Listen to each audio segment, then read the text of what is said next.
స్వాగతం సుస్వాగతం Karthik blog YouTube ఛానల్లోకి. ముందుగా మీ అందరికీ జై శ్రీరామ్. ఈరోజు వీడియో వచ్చేసి ఆల్రెడీ థంబ్నెయిల్ చూసే ఉంటారు. సో మహా అవతార్ నరసింహస్వామి మూవీ రివ్యూ అన్నమాట.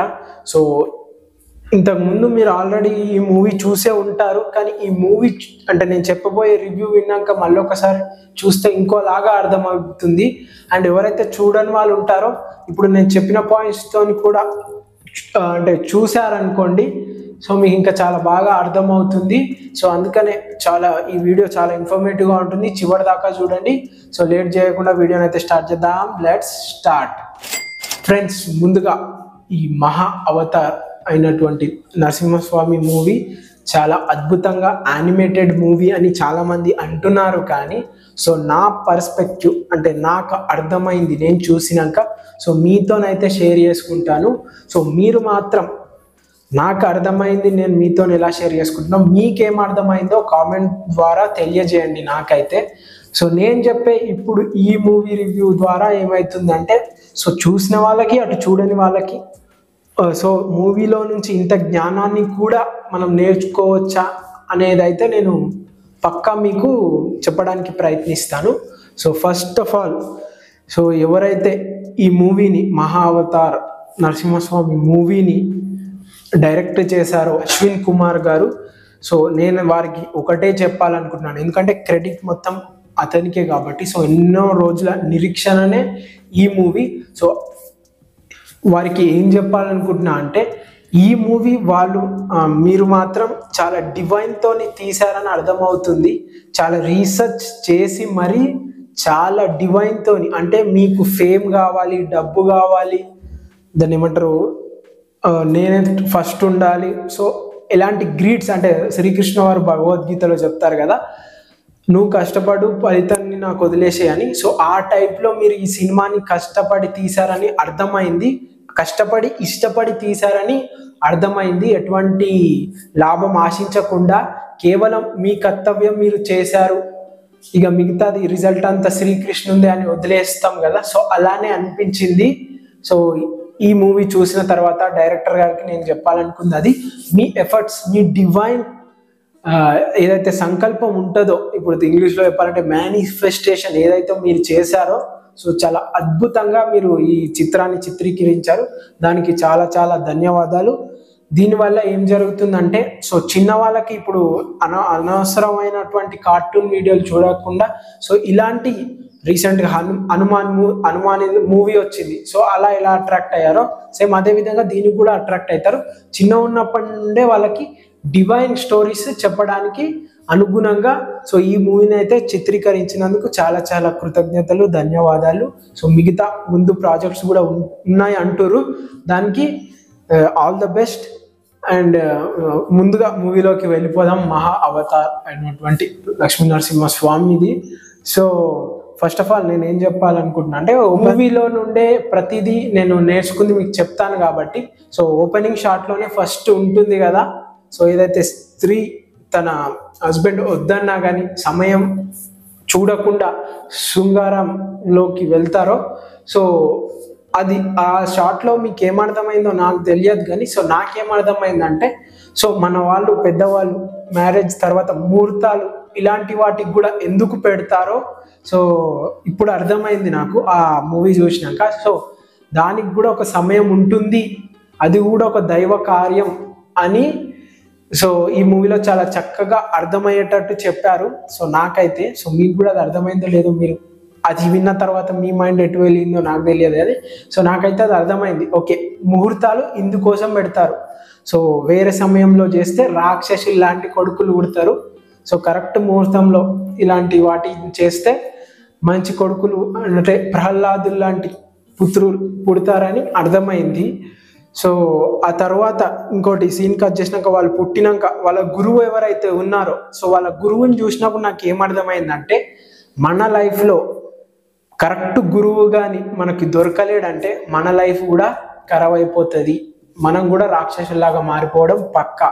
అంటే గురువుకి ఎలాంటి ఏ థాట్స్ ఉంటాయో అలాంటి థాట్స్ మనకు కూడా అతను ఇస్తాడు కాబట్టి. సో ఒకవేళ ఆయన మంచి గురువు అయితే మనం మంచిగా మారుతాం, ఒకవేళ ఆయన చెడు గురువు అయితే మనం కూడా చెడ్డగా మారడానికి ఆస్కారం ఉంటుంది. అందుకనే మనం గురువుని ఎంచుకునే విషయంలో ఆచితూచి కరెక్ట్ చూసి ఎటువంటి వాడు తెలుసుకొనే ఎంచుకోవాలి. ఫేమ్ ఉంది కదా, అన్ని విద్యలు వచ్చు కదా అని చెప్పి ఎంచుకోవడం కాకుండా ఆయన వాడుతుంది ధర్మానిక అధర్మానిక ఆ కార్యం అనేది చూసుకోవాలి అని అర్థమైంది ఆ గురువుని చూసినాక, వాళ్ళిద్దరు జన్మ తీసుకున్నాక.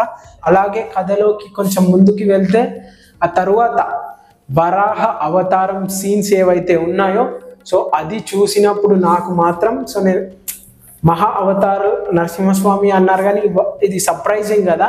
సో సడన్గా వచ్చే వరకు నేను షాక్ అయిపోయినా, కానీ అందులో అది మాత్రం ఆ సీన్ స్టార్టింగ్ నుంచి ఎండింగ్ దాకా యుద్ధం ఏదైతే భూమాతను తీసుకొని లోపలికి వెళ్తే వరాహ అవతారంలోకి వెళ్ళి చంపి మళ్ళీ భూమాతను తీసుకొచ్చే సీన్లు ఏవైతే ఉన్నాయో గూస్ బంప్స్ వచ్చాయి. సో నాకైతే సో దాంట్లో నుంచి నాకు ఏమర్థమైందంటే శ్రీ మహావిష్ణు బ్యూటీ శ్రీ మహావిష్ణువు చేస్తూనే ఉంటాడు.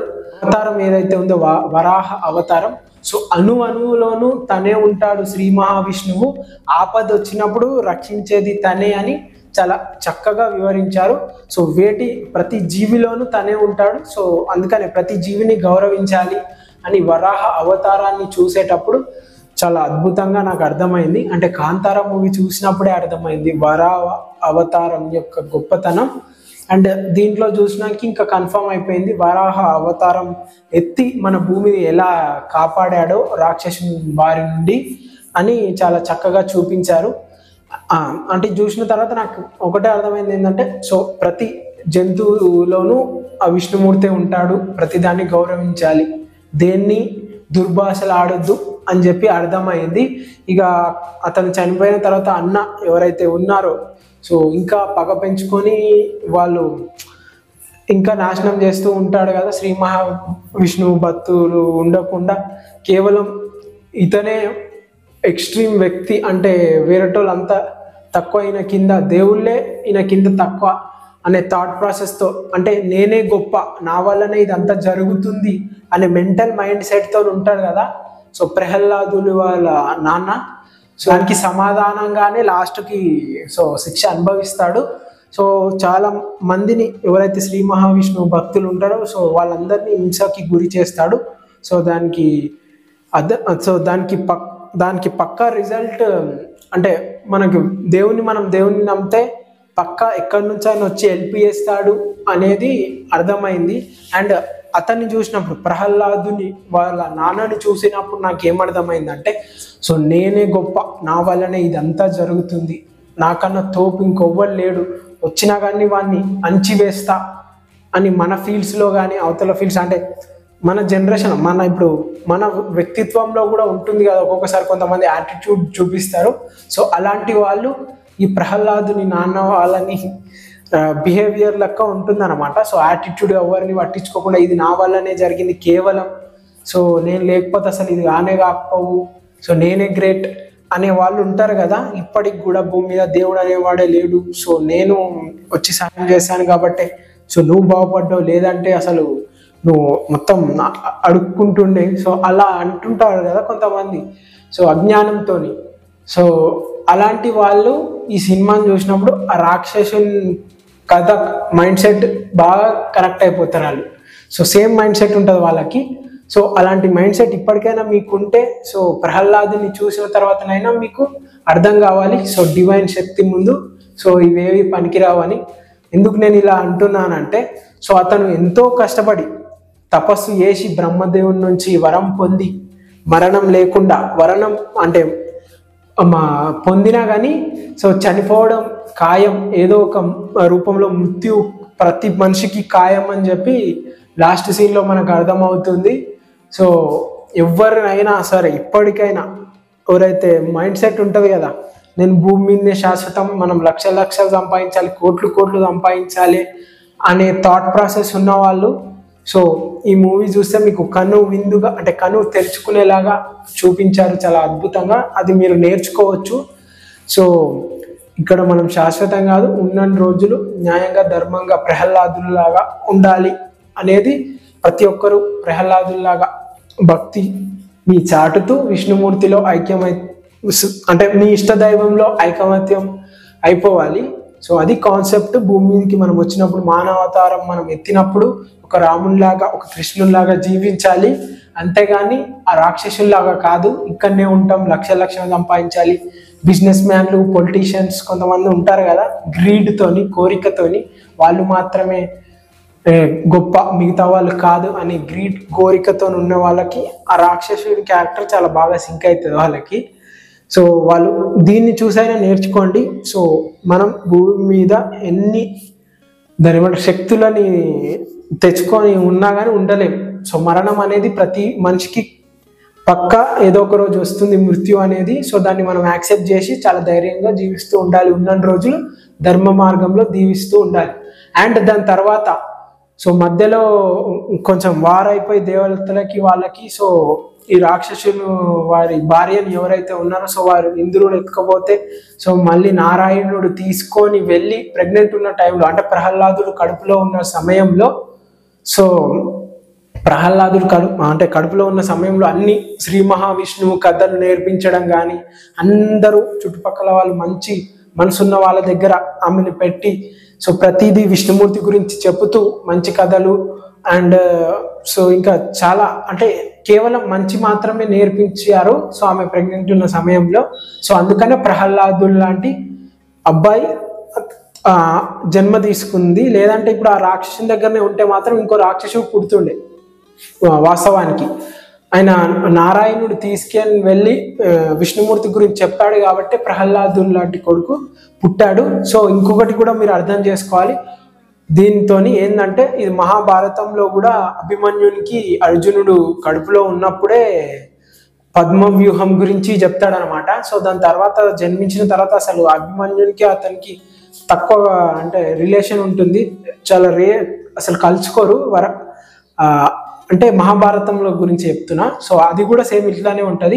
సో అతను కూడా కడుపులో ఉన్నప్పుడే పద్మవ్యూహం చెప్తుంటాడు అనమాట అభిమన్యునికి కడుపులో ఉన్నప్పుడే. దీన్ని బట్టి మనం ఏం అర్థం చేసుకోవాలి అని అంటే, సో దీని అంటే ప్రెగ్నెన్సీ సమయంలో ఎవరైతే లేడీస్ బేబీని క్యారీ చేస్తారో సో అలాంటి సమయంలో కేవలం ఏ మాటలు వింటామో, ఏ పదాలు పలుకుతామో, ఏవి చూస్తామో అదే బేబీలో డెవలప్ అవుతుంది అని అర్థం చేసుకోవాలి.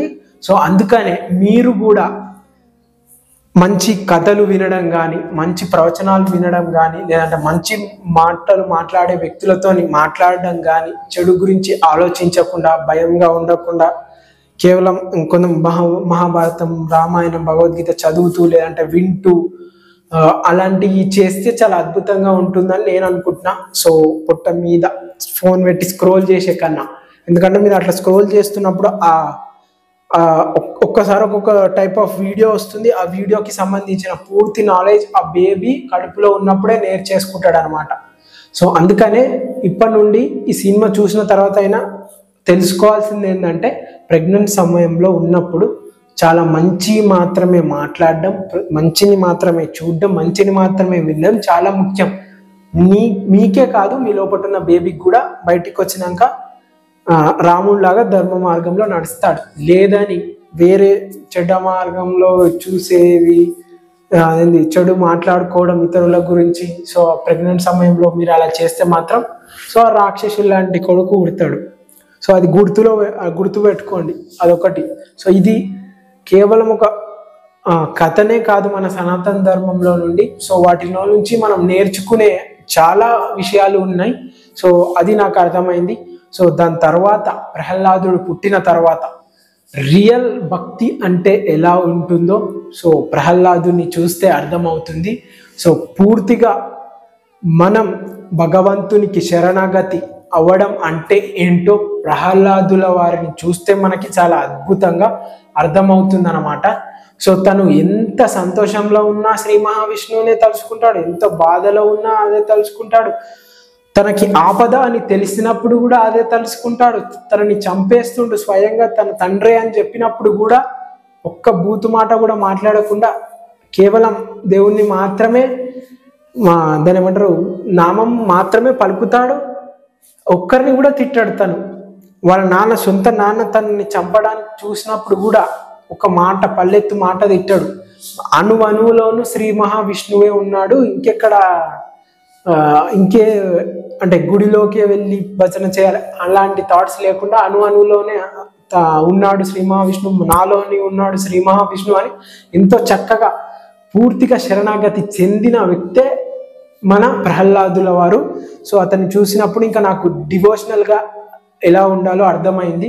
సో కంప్లీట్ శరణాగతి అంటే ఏంటో సో అతన్ని చూసినాకనే అర్థమైంది, రియల్ భక్తి అంటే ఏంటో అతన్ని చూసినాకనే అర్థమైంది.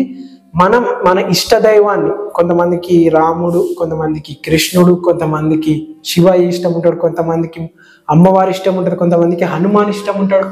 ఎవరిని మహాభారతంలో కూడా దీని గురించి చెప్తారు.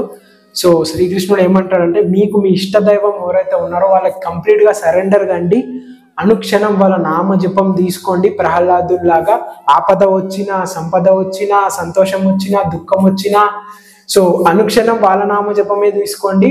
సో మీ జీవితం యొక్క పూర్తి, ఇప్పుడు శ్రీ మహావిష్ణువు ప్రతి చోట ఉన్నాడు, ప్రతి దగ్గర ఉన్నాడు అన్నప్పుడు అవతారం తీసుకొని పుడతారు కదా, సో అక్కడ స్తంభంలో కూడా ఉన్నాడు అన్నప్పుడు అందులో నుంచే వస్తాడు. సో అట్లా అణువులోనూ భగవంతుడు ఉంటాడని కంప్లీట్గా నమ్ముతూ నిత్యం నామజపం మీకు ఇష్టమైన దైవాన్ని చేయడానికి ప్రయత్నించండి.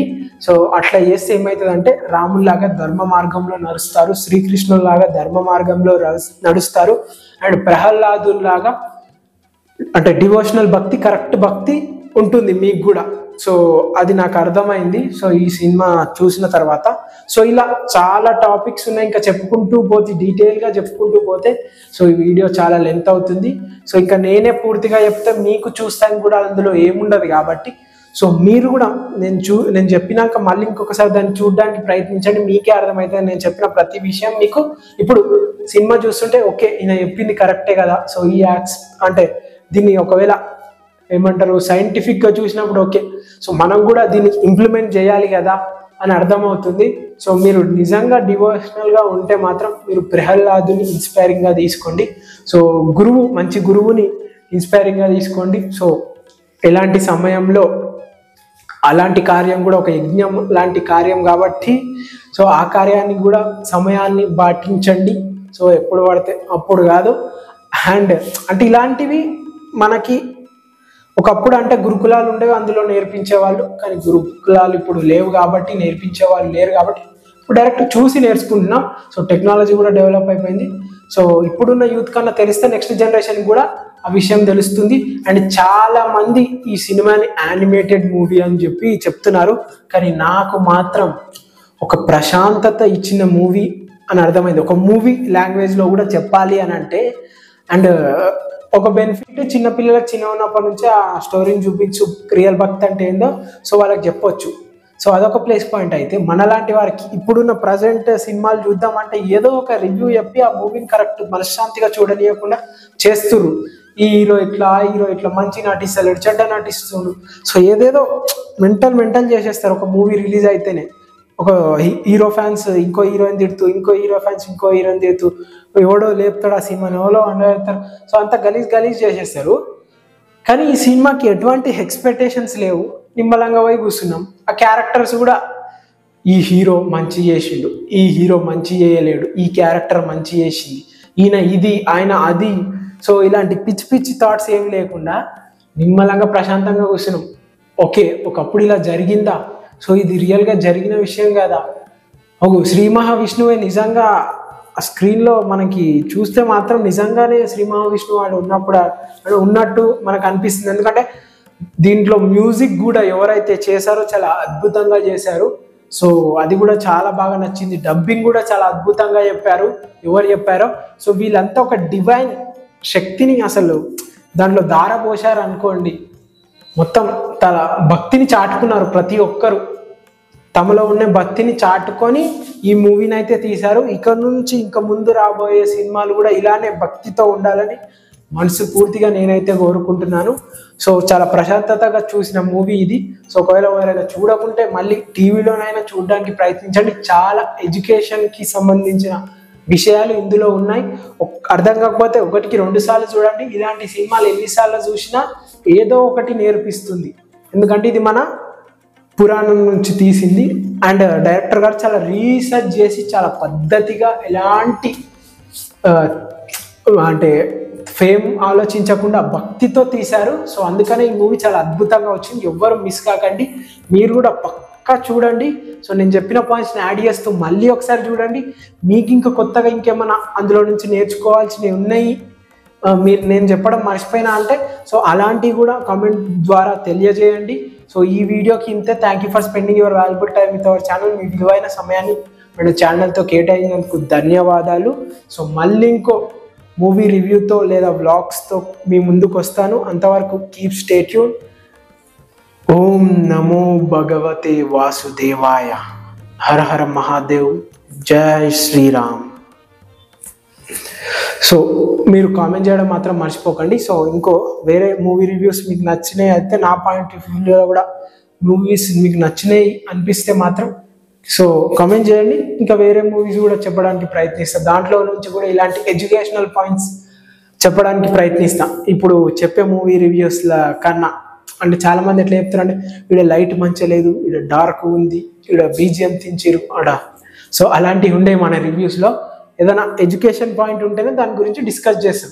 అలాంటి మూవీసే మాత్రమే చెప్పగలుగుతా.